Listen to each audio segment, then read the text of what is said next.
جګ برجونه.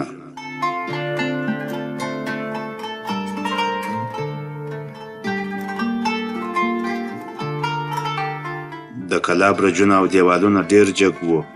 د کلا شاوخوا خندق ډیر ژور وو.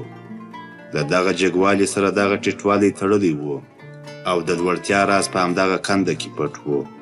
تر څو چې یو ځای ډیر ژور نسي، د چا برجونه نه جګیږي. د یوه لوړېدل او بل ټیټېدل یو تر بله تړلي دي. دا جګ برجونه هر چا له لیرې لیدل، مګر دا لویه کنده له لیرې چا نه لیده او د نږدې خلکو هم ډیر پام ورته نه و.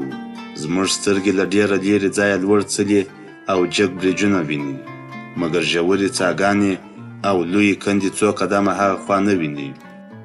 د دې هسکو دیوالونو او لوړو برجونو خټه له همدغه ټیټ ځایه اخیستل سوې ده. دا خټه د سنډا تر پښو لاندې پخه سوه او ډیرو خلکو په لغتو ووهله. بې له دې نه دا دیوالونه او برجونه نه لوړېدل. یوه لوړ مقام ته رسېدل دغه راز کارونه په مخ کې لري او ټیټ همدغسې جګیږي. د دنیا جاو جلال، عزت او منزلت هماغه لوړ برجونه دي چې سرګذشت یې له ډیر ټیټ ځایه شروع کیږي. کوم سر چې د ډیرو خلکو په مخ کې په تعظیم ټیټ نسي، نور سرونه ورته په احترام نه ټیټیږي. هغه چې بل چاته لاس په نامه نه وي ولاړ، نور ورته لاس په نامه نه دریږي. دا هغه پور دی چې سړی یې یوه ته ورکوي او له بل نه یې غواړي. که دا خبره تاسو نسئ منلی، نو راسئ د خان نوکران وګورئ.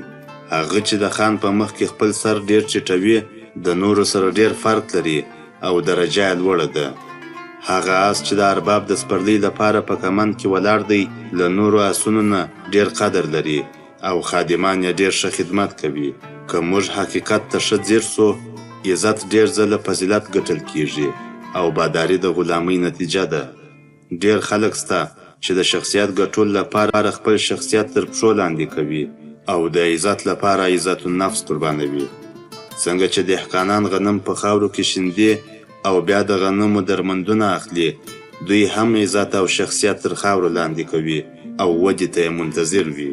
په دنیا کې لږ کسان دي چې خپل فطري او طبیعي لوړوالی په بل شان یا بل ډول ساتي او د لوړو برجونو غوندې نه دي، بلکې د غرو له جګو څوکو سره شباهت لري.